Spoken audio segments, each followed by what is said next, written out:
Hey everyone, welcome to my channel. Today I wanted to show you guys what I wore throughout my wedding season. An important piece to my wedding season outfits is Ana Luisa. I'm a pretty simple person, and when it comes to jewelry, I do love my dainty pieces, and I do know that jewelry does elevate an outfit, and with Ana Luisa, they have made me feel so comfortable wearing jewelry because of the huge selection that they have. They have simple to elegant pieces. They also have dainty pieces to more bold statement pieces. I'm actually wearing two Ana Luisa pieces right now. I'm currently wearing my favorite one, which is this alphabet necklace, and it does have the letter R on it, and it can represent so many different things, more so obviously personal things, such as my husband's name, which starts with the letter R.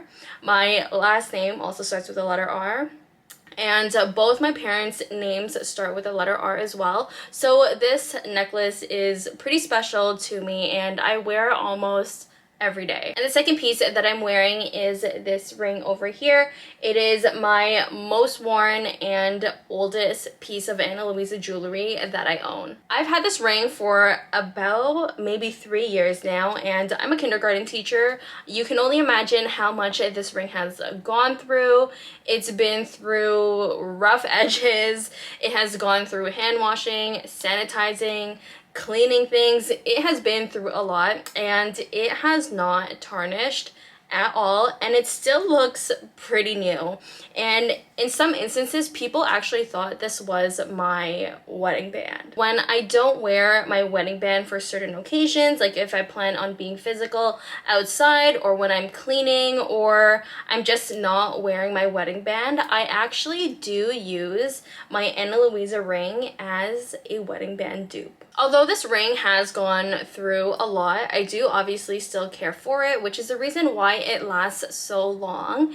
And Ana Luisa does provide care instructions online on their website. And since we are talking about Ana Luisa, I do have two new pieces. I have this Dene bracelet that is so dainty. I absolutely love it already. And the second piece is the Tia medium gold earrings, and I think these bold earrings, they are bold to me, but I think these earrings would look so well with like a slick, clean bun. And before we get into the wedding season outfits, Ana Luisa does offer 2-year warranties instead of 1. I do have my iPad with me to reference everything that I have worn throughout my wedding season, and I just wanted to say that you don't need to go buy every single outfit that you plan on wearing throughout your wedding season. You know, we also do want to save while we are planning for a wedding, because a wedding is expensive, and all the events that come with a wedding is expensive as well. So try to save where you can. And I know a lot of people like to wear white, including myself, during the wedding season. So I think what you should do, this is a pro tip, and I got this from Allison actually. She mentioned going through your closet and picking out all of the white pieces that you already own. And once you have done that, I'm pretty sure you can come up with a few outfits already, and maybe just buy a few other pieces. But it's not that necessary to actually go out and buy all of your wedding season outfits. And to the best of my ability, I'll try to link all of the pieces that I can in my description. So we're gonna go all the way back to the proposal date. Now, I obviously did not know that I was going to be proposed to, but that is when the wedding season has started. So we're gonna start from top to bottom. So for my top, I wore a Zara women's dress shirt, which I wasn't a fan of. I'm kind of more of a fan of their men's dress shirt because of the length. And inside the dress shirt, I wore a Zara towel tank that I bought like a year before that. As for my pants, I always get compliments on these jeans, and it's the Abercrombie crisscross jeans. And they are a dupe of whatever, a goldy crisscross jeans that Aritzia sells. So if you guys want to dupe and don't want to spend that much, go to Abercrombie because their crisscross jeans are magnificent. And as for the shoes, Renee did pick them out for me, and I should have known then that he was going to propose, but that was like the last thing that I was thinking about since we were in the middle of moving. But the shoes were ALD New Balance 650Rs. Moving on to the engagement shoot, I did have 2 outfits, and they're nothing too fancy. I feel like people think that engagement shoots should be a little bit more proper and more fancy, and I just didn't see it that way because I didn't really feel like it was me. So we just did like a really casual and more us type of vibe of an engagement shoot. For my first outfit, I wore the Wilfred free linen top, and it does tie up at the front, so it is pretty similar to what I wore at my proposal date, but it's not. But Renee was like, well, it would be kind of cute if you kind of recreated that outfit but change it up a little bit. So that was a top that I ended up wearing. And as for my pants, they are Abercrombie, but not the crisscross jeans, but they are the Curve Love high-waisted jeans. And for the shoes, I wore the Teddy Santis New Balance 990 V2 in sea salt. And for the second outfit, it was pretty casual. We decided to just like turn down the notch a little bit more. And so I wore a Abercrombie zip-up bodysuit with New Balance track pants, and I wore the same exact shoes as my first outfit. Renee and I decided to not have an engagement party. We just didn't really feel the need to have one, and we just felt like there was just a lot of events going on that squeezing in a engagement party was just kind of pushing it.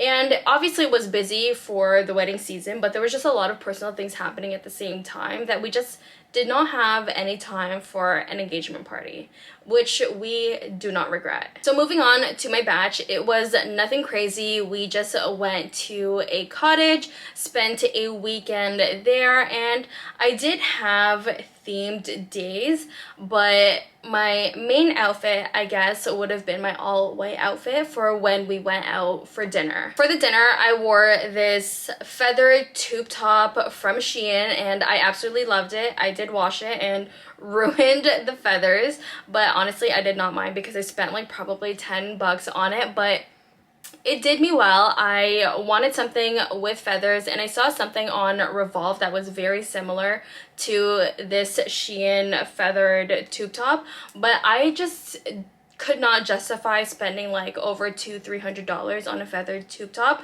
so Shein it was. For my pants, I wore white high-waisted jeans from H&M, and for my shoes, I wore the infamous clear heels from Zara. If you do not own a pair, you need to own a pair because they are the comfiest heels you will ever wear. And lastly, I had my Balenciaga bag with me. So the themes weren't really just themes, but it's just something that I would wear at home.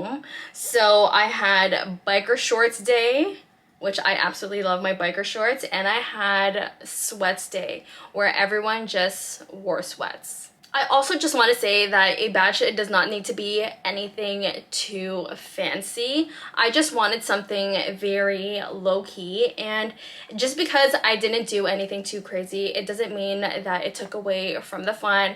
I had so much fun, got absolutely wasted, and I wouldn't have done anything differently. So moving on to my bridal shower, I struggled finding something to wear for my bridal shower because I didn't want to wear something that was too fancy. And I also felt just wearing something fancy wasn't very me. It doesn't really suit me that well. So with what I wore, I got a lot of compliments on it because I guess it really just suited me that well. So I wore the Rowan cutout blazer romper from Dynamite, and I absolutely love this romper and I'm happy that I went with it. And as for the heels, once again, I did wear the clear heels from Zara. Moving on to the wedding rehearsal, I knew I did not want to wear something white. I just felt like I was wearing so much white throughout my whole wedding season, and you really don't have to wear white all the time. So I decided to switch things up, and also knowing that if I buy a white dress, I wasn't gonna wear it again. So I ended up buying the high neck linen blend mini dress from Abercrombie in a neutral color, and I absolutely love this dress. It's such a cute dress, and I know for a fact I will be wearing it again sometime in the future. And with that, I again wore my clear heels from Zara. And lastly, on my wedding day, for the getting ready portion of my wedding day, I ended up buying a satin pajama set from Amazon, which I absolutely loved. It was comfortable, and I didn't feel bad for buying it because I bought it during Amazon Prime Day. So there you guys have it. That was all the outfits I wore throughout my wedding season. Again, you do not need to go out and buy all of your outfits. Just like what Allison said, go through your closet and pick out all of the white pieces and come up with your white pieces with what you have. And after that, you can possibly buy a few things here and there. But you don't need to go all out with your outfits. And also, you do want to save because there is going to be a lot of money spent throughout your wedding season. So I hope you guys enjoyed this video. Give this video a thumbs up if you did. And if you haven't subscribed, go do that right now. We'll see you in the next one. Bye, guys. And stay tuned because I will be giving you guys a rundown of how much my whole entire wedding look cost me.